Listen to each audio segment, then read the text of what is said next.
नीतीश की नई रणनीति से सब हैरान। आधी आबादी को साद तेजस्वी को धो डाला। बिहार में हर कोई जाति की बात कर रहा है, कोई ताड़ी पर राजनीति कर रहा है तो कोई विकास वाली बात दोहरा रहा है।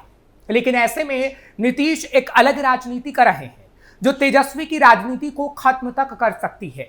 और अगर ऐसा हुआ तो एक बार फिर नीतीश सीएम की कुर्सी पर विराजमान हो सकते हैं। इसलिए आज हम आपको बताएंगे कि आखिर वो कौन सी नीतीश की राजनीति है जो सबसे अलग है। नमस्कार, कैपिटल टीवी देख रहे हैं आप, मैं हूं आपके साथ हर्ष भारद्वाज। बिहार के मुख्यमंत्री नीतीश कुमार के आसपास कोई महिला अधिकारी नहीं दिखती। उनके किचन कैबिनेट में सिर्फ और सिर्फ मर्द अफसर है। मगर नीतीश कुमार को महिलाओं, लड़कियों पर पूरा भरोसा रहता है।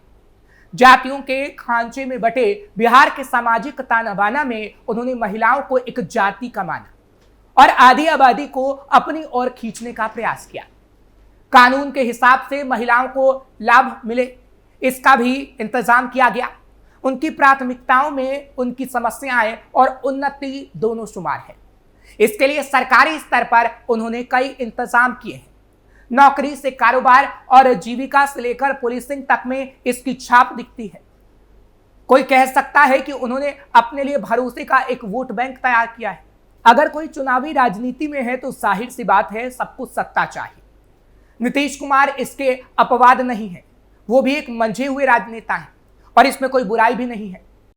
महिलाओं के उत्थान के लिए किया काम। हालिया घटना बेगूसराय की है। महिला संवाद के दौरान शिक्षिका उषा कुमारी ने बिहार में महिलाओं के उत्थान और आरक्षण के बाद बदले हालात की चर्चा की। इससे नीतीश कुमार इतने प्रभावित हुए कि मंच से उतरकर उषा से मिलने चले गए। उनका पीठ थपथपाकर हौसला बढ़ाया, आशीर्वाद दिया। उषा से उन्होंने कहा कि आपका आभार प्रकट करने आया हूं। इसके बाद महिला टीचर ने मुख्यमंत्री नीतीश कुमार के पैर छूकर आशीर्वाद लिया।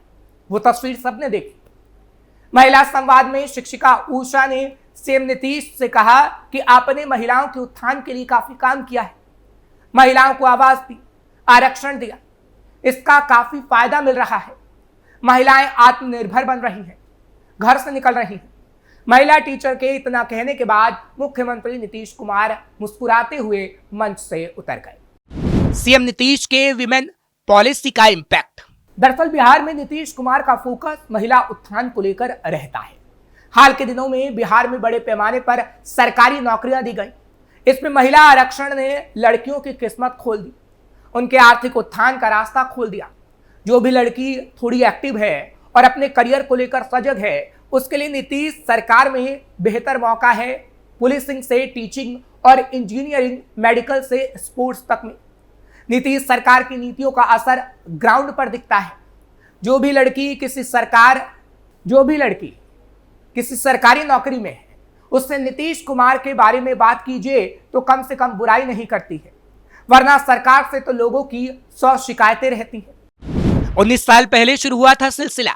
नीतीश कुमार ने पहली बार 2006 में स्कूल छात्राओं के लिए साइकिल योजना लॉन्च की थी।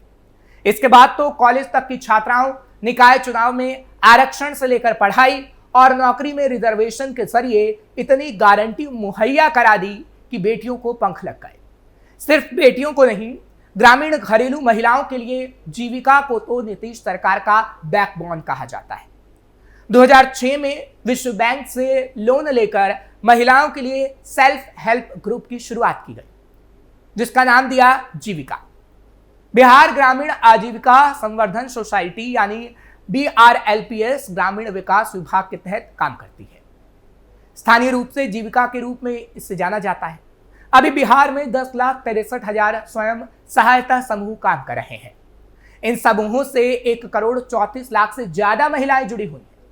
जीविका को हर तरह की आर्थिक मदद मिलता रहा। इसके लिए नीतीश सरकार प्रॉपर एक सेटअप तैयार कर चुके हैं, जिससे महिलाओं को काफी सहायता मिल रही है। नीतीश के लॉयल वोटर बन गई महिलाएं।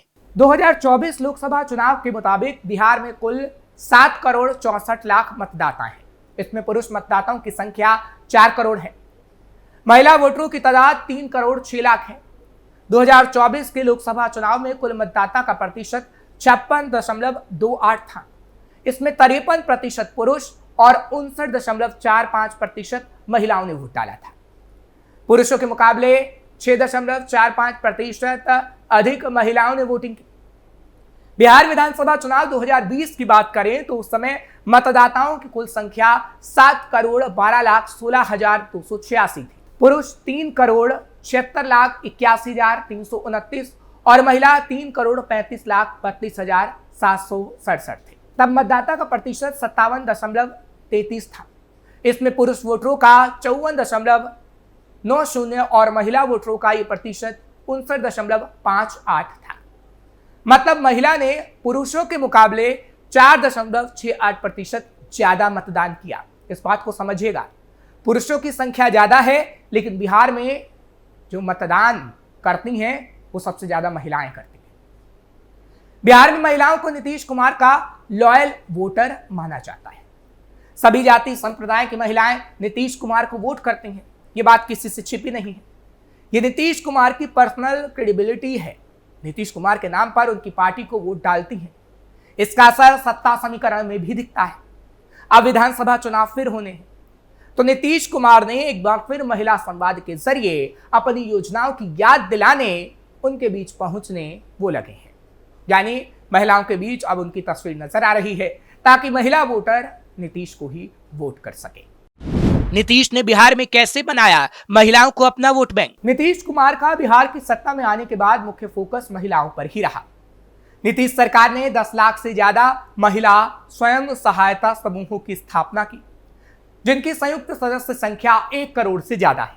इतना ही नहीं, 2006 में पंचायतों में महिलाओं को आरक्षण देने की नीतीश कुमार की पहल ने बिहार के पितृसत्तात्मक पिछड़े इलाकों में धीरे धीरे लेकिन निश्चित रूप से हलचल पैदा कर दी थी। हालांकि विपक्ष इसकी आलोचना करता रहा और इसे महिलाओं को रबर स्टैंप के रूप में इस्तेमाल करने का एक और तरीका बता रहा था। लेकिन इस विचार ने दूरदराज के इलाकों की महिलाओं में आत्मविश्वास की भावना को पैदा किया, जो नीतीश कुमार की तरफ से किया गया। यानी नीतीश ने महिलाओं में आत्मविश्वास जगाया। नीतीश कुमार ने स्कूल जाने वाली लड़कियों के लिए मुफ्त यूनिफॉर्म, किताबें और साइकिल देने का काम किया। सरकारी नौकरियों में महिलाओं की भर्ती बढ़ी है। इसके अलावा महिलाओं के कहने पर ही नीतीश कुमार ने बिहार में शराबबंदी लागू की थी। इस तरह से नीतीश कुमार ने महिलाओं को साधने के लिए बड़े सियासी दांव चले हैं। सीएम नीतीश कुमार ने हाल ही में महिला संवाद यात्रा कर सियासी नब्ज को समझने की कवायद की है और उसके बाद बजट में घोषणाएं की है।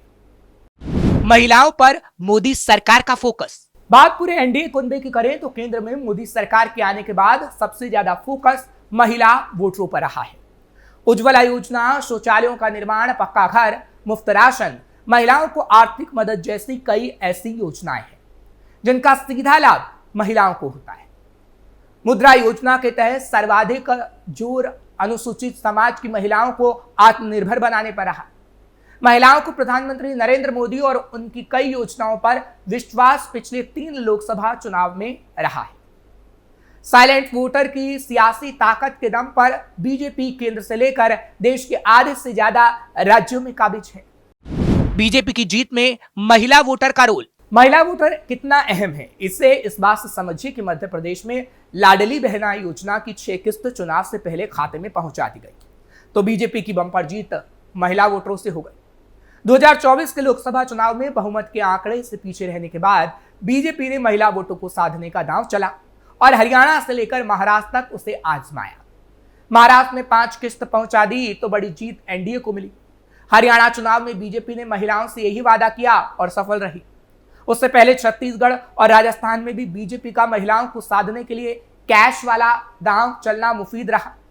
महिला वोटों की सियासी अहमियत को देखते हुए झारखंड में हेमंत सोरेन की अगुवाई वाली महागठबंधन सरकार ने राज्य में 3 किस्तें मैया योजना की महिलाओं के बैंक अकाउंट में पहुंचा दी। यानी मैया योजना के तहत राशि को पहुंचाया गया अकाउंट तक। तो जीत हेमंत सरकार की हुई। दिल्ली में यही काम केजरीवाल नहीं कर पाए। चुनाव से पहले उन्होंने वादा किया लेकिन महिला वोट इस बार नहीं सधा, न सरकार बनी। जबकि बीजेपी ने महिलाओं को 2500 रुपए महीने देने का वादा किया, जिसको पीएम मोदी ने अपनी गारंटी बताई थी। इसका लाभ बीजेपी को चुनाव में हुआ और महिलाओं का झुकाव आम आदमी पार्टी से ज्यादा बीजेपी की तरफ हो गया। नीतीश ने अब बिहार के चुनाव में विनिंग फॉर्मूले का दांव चला है, लेकिन कैश पैसे देने की बजाय महिला सशक्तिकरण की दिशा में ये कदम उठाया है, जिससे आगे आने वाले समय में एक बार फिर नीतीश सत्ता की कुर्सी पर विराजमान हो सकते हैं। फिलहाल ऐसा होगा या फिर नहीं, ये तो वक्त ही बता पाएगा, लेकिन कैपिटल टीवी बिहार की आपको हर खबर दिखाएगा। आपको खबर अच्छी लगी हो तो कमेंट सेक्शन में जरूर बताएं, खबर को लाइक शेयर करें, कैपिटल टीवी को सब्सक्राइब जरूर करिए।